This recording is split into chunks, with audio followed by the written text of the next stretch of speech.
Bismillahirrahmanirrahim. Dear students, this is lecture 7 of differential geometry. We will continue discussion about signed curvature. We will also relate signed curvature with curvature and prove some useful propositions about signed curvature.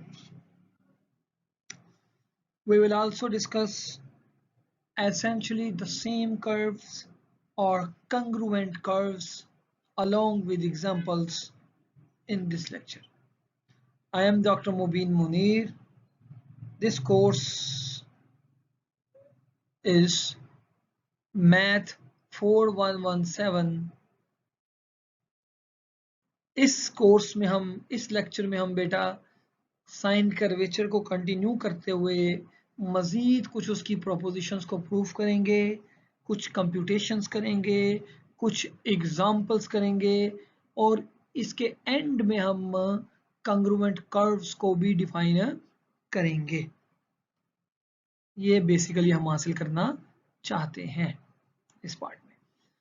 Previously हमने sign curvature को define करते वक्त हम इस बात पे पहुंचे थे कि हमारे पास एक टेंजेंट होगा और उसको 90 डिग्री पर रोटेट करेंगे क्लॉकवाइज एंटी क्लॉकवाइज डायरेक्शन में, तो हमारे पास एक साइंड नॉर्मल आएगा और ये दोनों एक दूसरे के परपेंडिकुलर यूनिट वेक्टर होंगे। ये दोनों मिलकर R2 का एक फ्रेम यानी एक प्लेन न्यू बनाएंगे। हम कंटिन्यू करते हैं जी। इस स्लाइड में हम ये एक इम्पोर्टेंट प्रोपोजिशन प्रूफ करेंगे। Let gamma of S be a unit speed curve, यानी gamma dot of gamma dot of S की जो मैग्नीट्यूड है दैट इज इक्वल्स टू 1। ये गिवन हो गया स्पीड कर्व, यानी लिखा हुआ है and let phi of s be the angle through which a fixed unit vector must be rotated to bring it coincident with the tangent vector t of the plane curve gamma of s। यानी अगर आपके पास plane curve है ये और ये कोई arbitrary fixed vector है, ये a arbitrary fixed vector a unit vector, और फाई ऑफ एस भी क्या है, फाई ऑफ एस एंगल है through which a fixed unit vector must be rotated to bring it coincident. यानी ये कहने का मकसद है कि अगर आपका ये टेंजेंट है तो ये दरअसल फाई ऑफ ये टेंजेंट है अगर, तो फाई ऑफ एस जो है ये इनके दरमियान एंगल है। फाई ऑफ एस एक एंगल का फॉर्मूला है जो रिलेट कर रहा है टेंजेंट को और इस फिक्स यूनिट वेक्टर के दरमियान एंगल को, फाई ऑफ एस। देन फिर साइंड कर्वेचर क्या होगी, वो होगा इस फाई एंगल का derivative with respect to arc length s, वो कहलाएगी साइंड कर्वेचर। यानी साइंड कर्वेचर का मतलब है कि आपके इस एंगल के चेंज कितनी चेंज आ रही है with respect to the change in the arc length. इस एंगल को हम टर्निंग एंगल भी कह सकते हैं टेंजेंट का।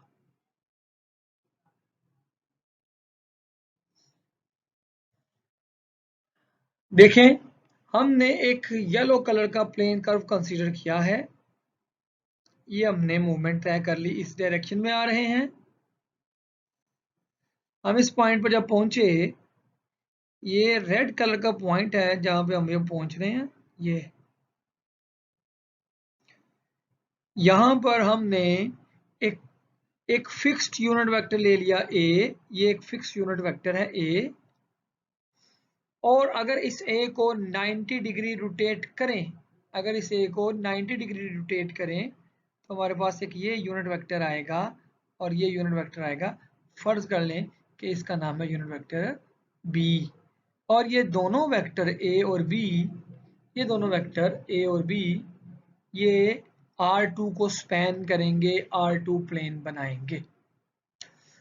सिमिलरली अगर हमने इस पॉइंट पर ग्रीन कलर का ये टेंजेंट कंसीडर कर लिया, जब हमने ये टेंजेंट कंसीडर किया, ग्रीन ये वाला ये टेंजेंट है, और अगर हम इस टेंजेंट को 90 डिग्री रोटेट करें तो हमारे पास एज पर प्रीवियस डिस्कशन हमारे पास क्या आएगा, साइंड नॉर्मल। ये हमारे पास साइंड नॉर्मल आ गया।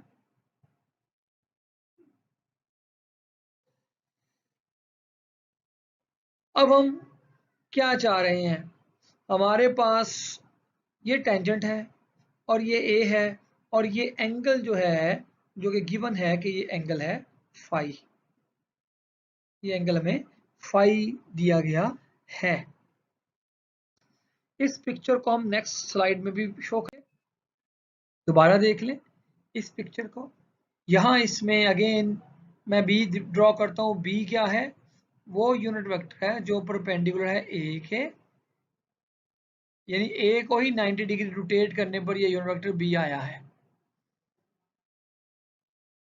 ओके, एम बात, दीज टू वेक्टर्स, ये तो दो वेक्टर आए हैं, टेंजेंट और एन एस, साइंड नॉर्मल और टेंजेंट, ये दो वेक्टर भी इस प्लेन को स्पैन कर रहे हैं, ऑर्थो नॉर्मल फ्रेम बना रहे हैं, क्योंकि ये दोनों एक दूसरे के परपेंडिकुलर भी हैं और यूनिट वेक्टर भी हैं, तो ये भी प्लेन की बेसिस हैं। Now we have two different basis, एक बेस है जो ए और बी यूनिट वेक्टर स्पैन कर रहे हैं R2 को, और एक बेस है जो टेंजेंट और एन एस स्पैन कर रहे हैं। तो लीनियर अलजेब्रा की मदद से हम इस टेंजेंट वेक्टर को ए और बी की टर्म्स में डिस्क्राइब कर सकते हैं। उसके लिए हमें क्या करना पड़ेगा, हमने टेंजेंट वेक्टर को उसके परपेंडिकुलर ड्रॉ किया अलोंग ए,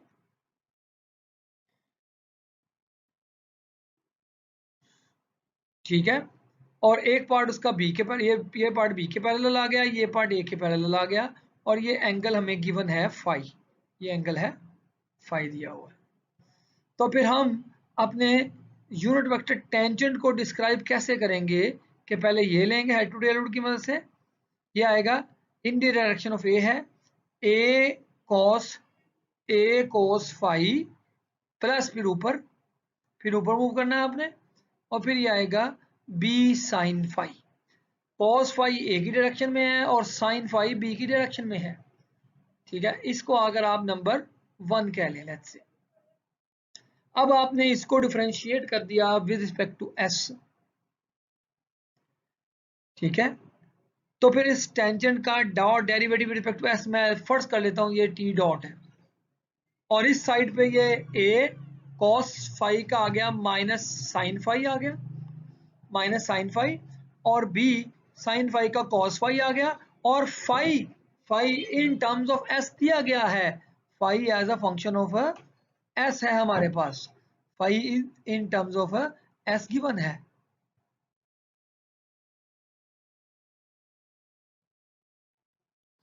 तो फिर इसका फर्दर चेन रूल की मदद से डेरिवेटिव आएगा, वो आएगा d phi by D s, ये चीज आ गई। अगर हम अब इसका डॉट प्रोडक्ट ले लें विद यूनिट वेक्टर ए,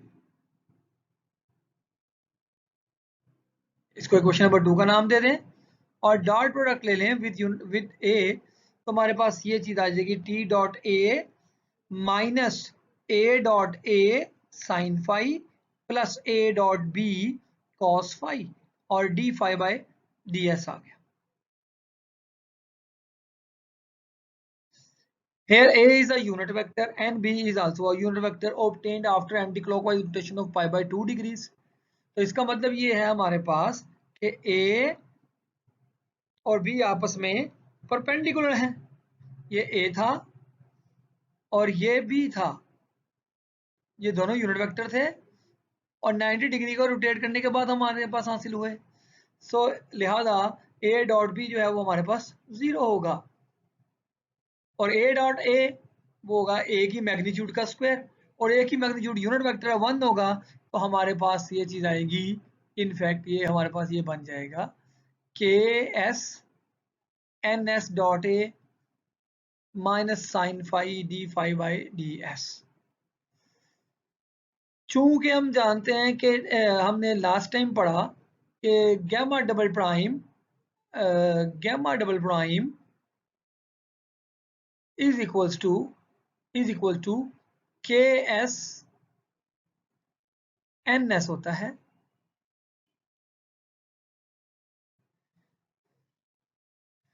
और क्लियरली गैमा सिंगल प्राइम जो है वो है आपका टेंजेंट टी।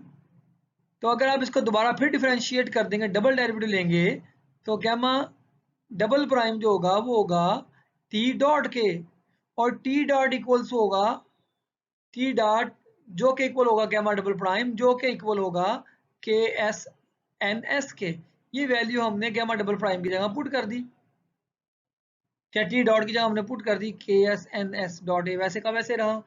के एस जो साइन कर्वेचर है वो सिंपल एज इट इज रहेगा, स्केलर फंक्शन है, और एन एस डॉट ए हमने वैसे रहने दिया।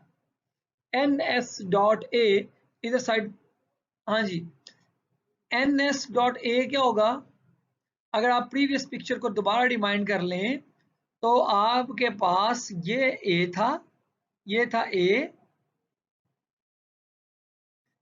ये था टेंजेंट टी, इसके दरमियान जो एंगल था that angle was angle phi if you remember, and then इस टेंजेंट को हमने 90 डिग्री रोटेट किया तो हमारे पास आया था एन एस, और हम एंगल चाह रहे हैं एन एस और ए के दरमियान, तो वो ये एंगल होगा टोटल, और ये एंगल है पाई बाई टू, तो टोटल एंगल आया pi by two plus phi. वो हमने यहाँ पे ये एंगल पुट कर दिया डॉट प्रोडक्ट निकालने के लिए। एन एस यूनिट वेक्टर था, मैग्नीट्यूड 1 पुट हो गई, ए यूनिट वेक्टर था, मैग्नीट्यूड 1 आ गई, और cos sine of the angle in between ये आएगा pi by two plus phi. तो कॉस को हमने जो स्पेंड किया तो है minus sine phi, minus sine phi minus sine phi से कैंसिल आउट हो गया। तो के एस जो हमारे पास हासिल हुआ वो है D phi by D s, यानी कि साइंड कर्वेचर क्या है, rate of change of tangent with respect to arc length, ये हमारे पास साइंड कर्वेचर कहलाएगी किसी भी कर्व की।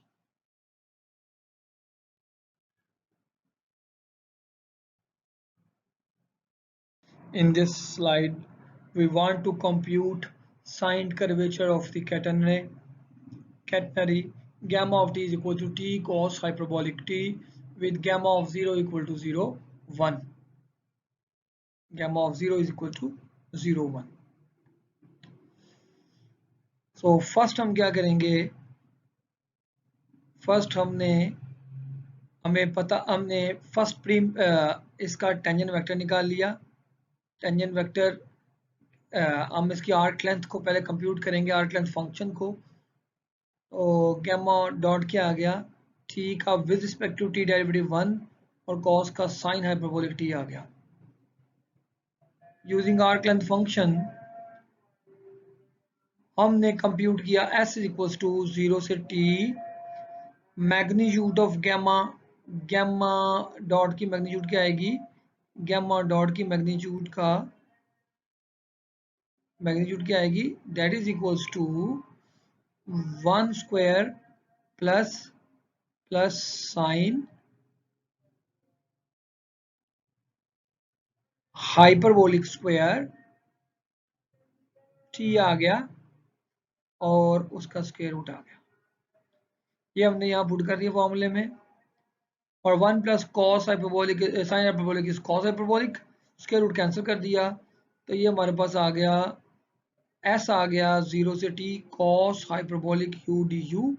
इसको इंटीग्रेट किया तो यह साइन हाइपरबोलिक 0 से टी, इंटीग्रेट करके लिमिट पुट की तो यह sine t minus sine 0 0 hyperbolic 0 हो गया। सो हमारे पास ये रिलेशन आ गया एस और टी का,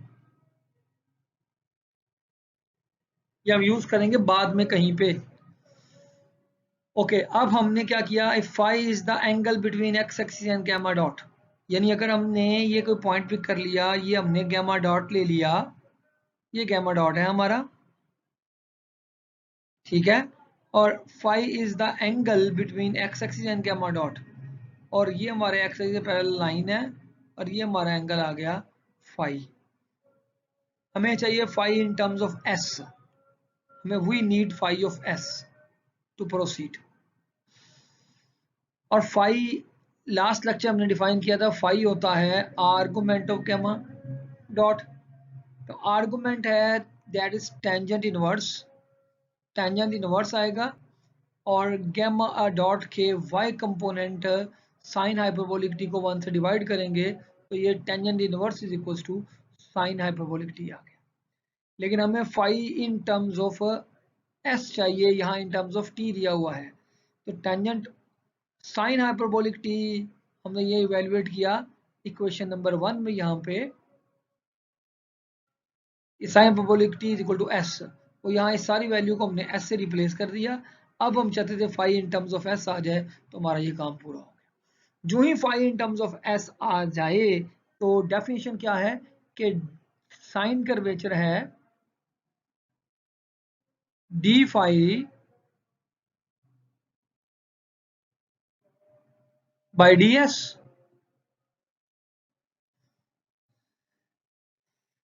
तो टेंजेंट को उस साइड पर लेकर गए और ये आ गया tangent phi is equal to s. यहां से हमने दोनों साइड पर डिफरेंशिएट कर दिया with respect to x S.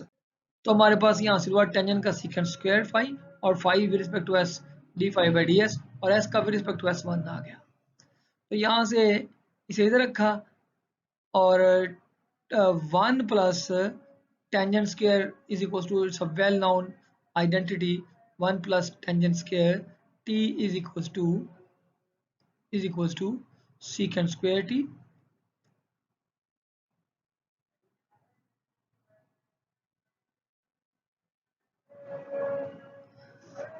सो हमने टेंजेंट स्क्वायर की सीकेंट स्क्वायर की जगह ये फॉर्मूला पुट किया तो 1 प्लस टेंजेंट स्क्वायर टी आ गया। लेकिन टेंजेंट टी तो हमारे पास इक्वल था किसके, एस के इक्वल था, वो पुट कर दिया हमने।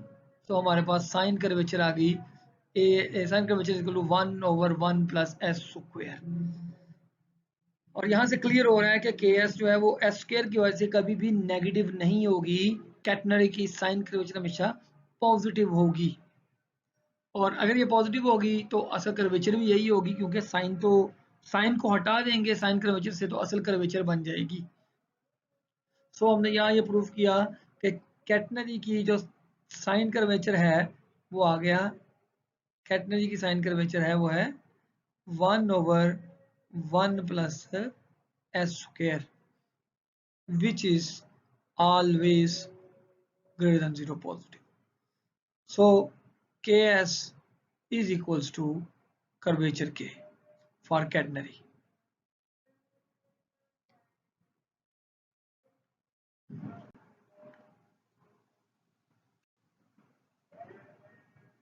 हम इस लेक्चर को कंक्लूड करेंगे एग्जांपल नंबर 2 से, जिसमें हम कंप्यूट करेंगे कोई भी general circle of radius r centred at the origin,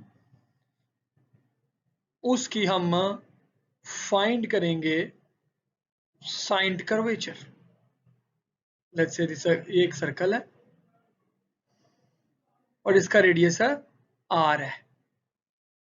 हम इसकी कंप्यूट करना चाहते हैं साइंड कर्वेचर। ये कोई पोजीशन वेक्टर है और ये इसका टेंजेंट है, लेट्स से ये टेंजेंट ही है।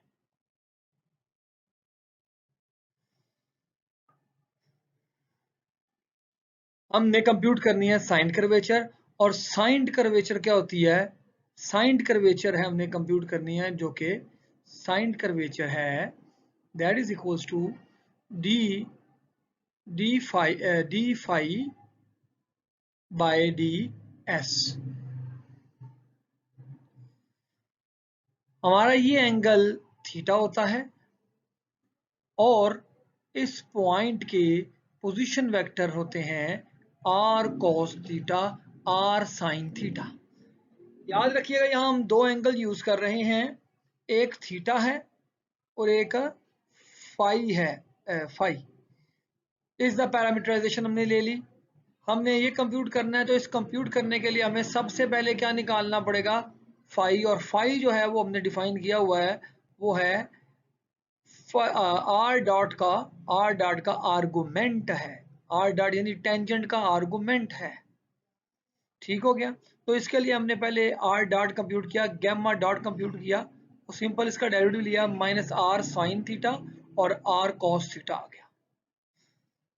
लेकिन ये हमें देखना है कि ये इन टर्म्स ऑफ थीटा है, अब हमें ये चाहिए इन टर्म्स ऑफ एस, यानी हम चाहते हैं phi in terms of s चाहिए हमें। सो इसके लिए हम रिलेट करेंगे थीटा को एस के साथ। इसके लिए हमने निकाली आर्क लेंथ एस, जो होता है वो होता है 0 से आर्क लेंथ एस जो है उसका फॉर्मूला है that is equals to from 0 to 1 magnitude यानी स्क्वायर रूट आ गया, और इसकी मैग्नीट्यूड गैमा डॉट की मैग्नीट्यूड आ गई, और वो होगा r square into sine square theta, sine square theta, r square common ले लें, sine square theta plus cos